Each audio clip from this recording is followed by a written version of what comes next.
मेरे चैनल में आप सभी का स्वागत है। Hello friends, welcome back to our channel Ghar Dwar live with ज्योति पांडे। नए दिन की नई सुबह हो चुकी है और मैं बिल्कुल रेडी हूँ अपने मरून कलर के अनारकली में, साथ में वही अपने ऑल टाइम फेवरेट झुमके। बाल कुछ इस तरह से बन किया है आज ट्विस्ट करके नहीं, आज सिंपल सा ऐसे ही मैंने बाल बना लिया है। और बस उबला हुआ अंडा लग रही हूँ क्योंकि सो के उठी हूँ। यहाँ इसलिए डाल देती हूँ कि पूरे घर में तौलिया सुखाने की जगह नहीं है कहीं ना कहीं कुछ ना कुछ है तो मैं ऐसे ही डाल देती हूँ सारे टॉवल्स। और बस अभी कल रात में भी कूहू नहीं आई, जैसे मैंने पता नहीं मैंने आपको बताया कि नहीं पिछले व्लॉग में कि कूहू अपनी दादी के घर ही नाइट स्टे की, फर्स्ट नाइट स्टे था उनका।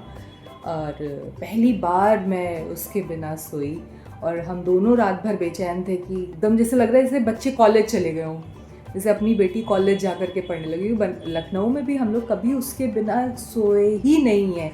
दिन भर भले वो इधर उधर भागती रहे घर में, लेकिन रात में हम लोग तीनों साथ में होते हैं। तो आज कल रात में भी ऐसे ही था, पिछली रात में भी ऐसे ही था एक दिन पहले। और कल भी वो बोली कि नहीं मम्मा आज भी नहीं जाऊँगी और स्टे करना है। तो वहाँ सब लोग, भाभी मम्मी सब बोली कि छोड़ दो, रहने दो, रह लेगी, उसका मन कर रहा है, उसका मन लग रहा है यहाँ पे सबके साथ। तो मैंने कहा चलो ये भी ठीक है। हम लोग भी जब छोटे थे तो इसी तरह करते थे, दीदी लोग अगर मिल जाती थी तो मम्मी को भूल जाते थे। तो आज वो रोज़ रिवर्स हो रहा है मेरे साथ रोज़ रिवर्स ऐसे हो रहा है कि अब मेरी बेटी वहाँ रुकी हुई है, मैं यहाँ अकेली हूँ। चलो कोई नहीं, एंजॉय कर लेने दो, फिर तो हमें निकलना ही है यहाँ से, तो मेरे ही साथ रहेगी। मैंने कहा ठीक है, तुम अपना भी टाइम स्पेंड करो, एंजॉय करो। मैं रेडी हो चुकी हूँ घर जाने के लिए। पांडे जी थोड़ा बिजी हैं अपने ऑफिस के काम में, अगर फ्री हो जाएंगे तो वो ड्रॉप कर देंगे, अदरवाइज़ मैं चली जाऊँगी अकेले। आज मैंने सूट पहना है, जब से आई थी साड़ी पहन रही थी, आज मैंने सोचा कि मैं सूट पहनती हूँ। तो अभी मैं दिखाती हूँ अपना फुल लुक आपको। व्लॉग जो बन रहे हैं मंदिर वगैरह जाने के, तो फ़ोन वहाँ पे जमा हो जाता है और आप कितने भी वीआईपी से जाओ या जैसे भी जाओ, मतलब वहाँ जा कर के आप भगवान का ध्यान करो ना कि फ़ोटो खींचो, ऑप्शन नहीं होता है।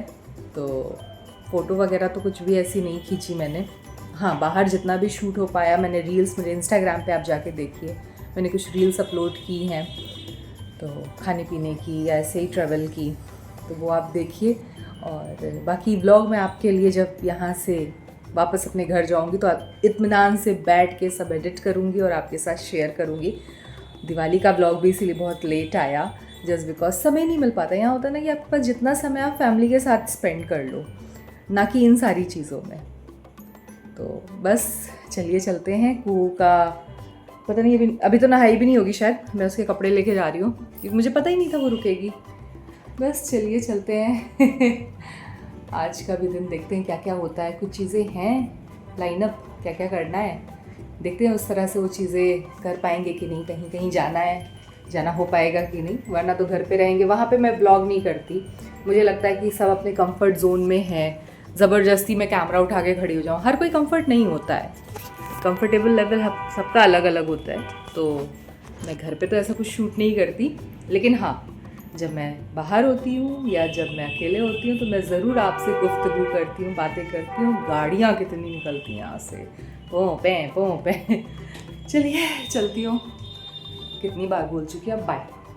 घर से निकलकर हम आ गए थे महमूदगंज स्थित भाई लाल की फेमस चाय और ब्रेड टोस्ट खाने के लिए। हमें घर के लिए भी कुछ लेना था, लेकिन आज इनके पास सिर्फ चाय और ब्रेड टोस्ट ही था।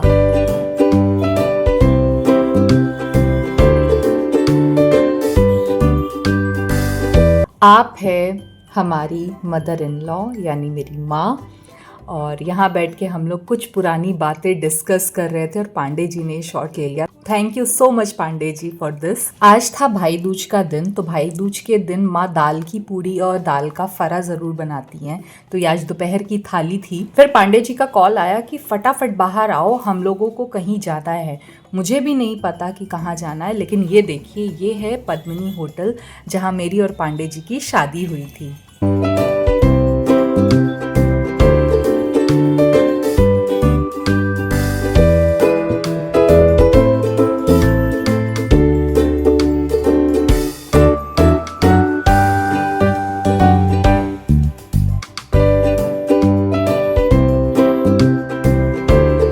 सामने है बनारस हिंदू विश्वविद्यालय यानी BHU, बनारस का और भारत का विश्व प्रसिद्ध विश्वविद्यालय यानी BHU यूनिवर्सिटी। यहाँ से पांडे जी ने पास आउट किया अपना ग्रेजुएशन और इसका कैंपस भी बहुत खूबसूरत है।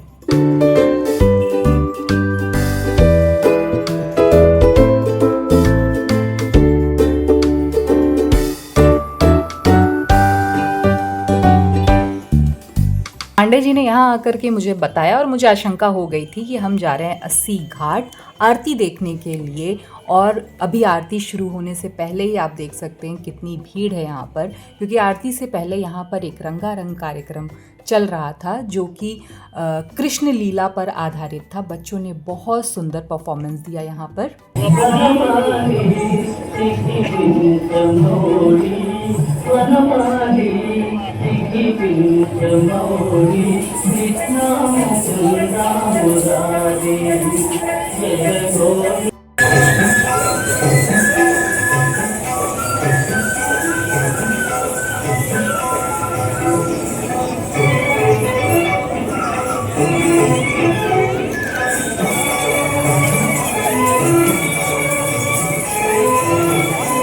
फिर हम थोड़ा आगे बढ़े तो यहाँ पर आरती की लगभग तैयारियाँ शुरू हो चुकी थी।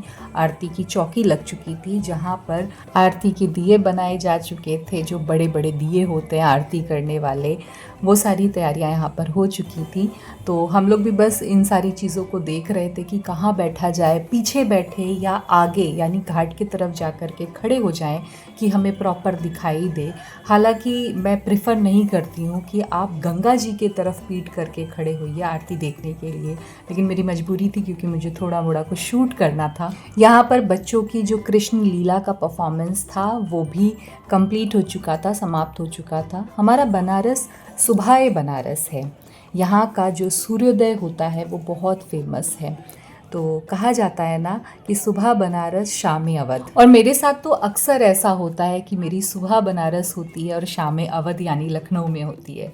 हम थोड़ा आगे बढ़े, अभी आरती होने में समय था तो ये 80 घाट पे ही एक घाट और लगा हुआ है। यहाँ पर भी आरती की तैयारी शुरू हो रही थी, सभी लोग आकर के बैठे हुए थे।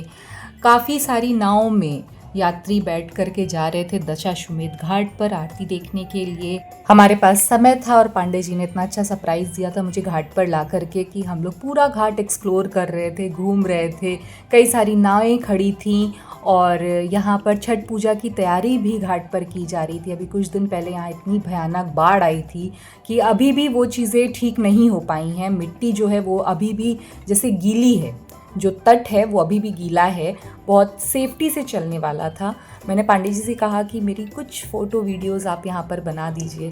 फिर हम आगे गए, ये जो 80 का प्रॉपर घाट है यहाँ पर भी हमने देखा कि आरती की तैयारी पिज़ेरिया के पास, जिन्हें पिज़ेरिया पता होगा उसके ठीक सामने ये घाट है, तो यहाँ पर भी आरती की तैयारियाँ शुरू हो चुकी थी। सभी लोग अपनी अपनी जगह लेकर बैठ चुके थे और मैं आपको बताऊँ ये फ़र्स्ट टाइम मैं 80 की आरती देख रही हूँ, जहाँ तक मुझे याद है फ़र्स्ट टाइम, क्योंकि मैं हर बार गदोलिया चौराहे वाला जो रास्ता है जो दशाश्वमेध घाट जाता है मैं वहाँ जाती हूँ आरती देखने के लिए। लेकिन मैंने आपको लास्ट व्लॉग में बताया होगा विश्वनाथ टेम्पल वाले कि इतनी ज़्यादा भीड़ है शहर में कि आप वहाँ तक पहुँचना बड़ा कठिन हो गया। अगर आप पहुँच जाते हैं तो पहुँचने के बाद वहाँ की जो भीड़ है, वहाँ का जो क्राउड है, वहाँ पे उतनी देर तक खड़ा होना बहुत पेशेंस की बात हो जाती है। तो मेरे लिए पॉसिबल ही नहीं हो पा रहा था। तो पांडे जी ने सोचा होगा कि नहीं जा पा रही है, तो वो मुझे इस घाट पर लेकर के आ गए जहाँ भीड़ काफ़ी हद तक कम थी। तो हम यहाँ की आरती आज एक्सप्लोर करेंगे। वैसे अगर बनारस की आरती की बात की जाए तो दशाश्वमेध घाट की जो आरती होती है वो बहुत प्रसिद्ध है, लेकिन आज चलिए 80 की आरती का हम आनंद लेते हैं, सुख लेते हैं अपनी इन आँखों से। और यहाँ आरती शुरू हो चुकी है। बनारस एक ऐतिहासिक शहर है, इसकी हिस्ट्री, इसका इतिहास अपने आप में बहुत कुछ समेटे हुए है। लोग विश्व के कोने कोने से आते हैं बनारस में, यहाँ का कल्चर एक्सपीरियंस करने के लिए, फील करने के लिए, और बहुत सारी चीज़ें यहाँ सीखने के लिए लोग आते हैं, और आते हैं तो बस जाते हैं। बनारस किसी को छोड़ता नहीं है अपने से, वो बुला ही लेता है। तो ये बनारस की खासियत है। मैं बनारस काफ़ी लंबे समय तक रही हूँ, शादी के बाद भी, उसके बाद जब पांडे जी का ट्रांसफ़र हुआ तब भी। तो मैंने वो चीज़ फील की है कि ये जो शहर है ना, ये बेपरवाहों का शहर है। यहाँ के जो लोग हैं, जिनका जन्म यहाँ होता है, जो लोग यहाँ बसते हैं, उन्हें किसी चीज़ की परवाह नहीं होती है। दुख सुख सबके जीवन में होता है, लेकिन अगर जीवन जीना है सुबह से लेकर रात तक, तो बनारसियों से सीखना चाहिए। का गुरु करके ये अपनी सारे सुख दुख एक हंसी में, एक पान के टुकड़े में चबा जाते हैं। बनारस बहुत कुछ सिखाता है, और खासकर यहाँ के लोग हर कदम पर, चाहे वो रिक्शे वाला हो, चाहे वो दुकान वाला हो, आपको कोई ना कोई एक छोटी सी सीख दे करके जाएगा। और आप अगर बैठ के सोचेंगे तो लगेगा कि हाँ, वो सही बात तो बोल कर गया। ये बहुत बड़ी मिस्ट्री है शहर की। चंद्र सी ज्योत तुम्हारी जल निर्मल आता मैया, जल निर्मल आता, शरण पड़े जो तेरे, शरण पड़े जो तेरे, तुमको दाता मेरी दया से जो जल, तेरी कृपा से जो जल, सदगति है पाता हूँ, जय गंगे माता। आरती अभी हो रही थी तो मैंने सोचा कि गंगा माँ का आशीर्वाद ले लिया जाए, तो मैंने एक दीप लिया वहाँ पर। आपको गंगा घाट पर ये दीप ईज़िली मिल जाएगा, सब वहाँ दुकानें लगी रहती हैं। तो मैंने ये दीप लिया, माता को ये दीप मैं दे रही हूँ और माँ का आशीर्वाद ले रही हूँ कि यहाँ तक आए और गंगा माँ का स्पर्श ना हो, ऐसा तो हो नहीं सकता।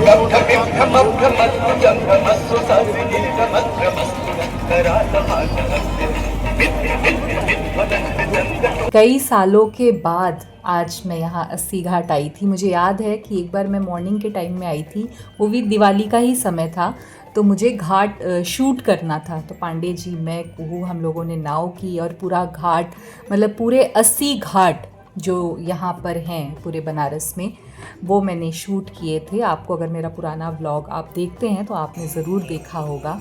यहाँ देखिए आरती की भीड़ पूरी जमी हुई है, सभी आरती का आनंद ले रहे हैं।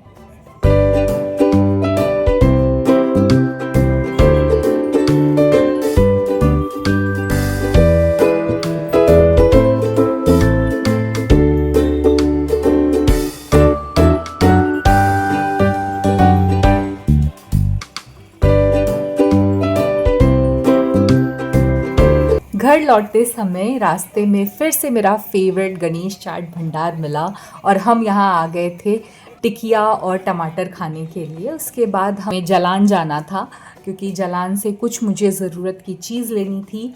मुझे यहाँ से 1-2 साड़ियाँ ख़रीदनी थी। स्टोर होने वाला था बंद, हमारे पास बहुत कम समय था, तो मैं यहाँ ख़रीद रही हूँ साड़ियाँ। और आप इस व्लॉग को एंजॉय कर चुके होंगे। होपफुली आपको ये व्लॉग पसंद आया होगा। अगर आपको ये व्लॉग पसंद आया तो व्लॉग को लाइक कीजिए, चैनल को सब्सक्राइब कीजिए, बेल आइकन को प्रेस करके वीडियो को शेयर करना मत भूलिए। ये साड़ी मुझे बहुत पसंद थी, लेकिन मैं ले नहीं पाई जस्ट बिकॉज मेरे पास टाइम नहीं था इसको मन से पसंद करने का। Okay, bye bye.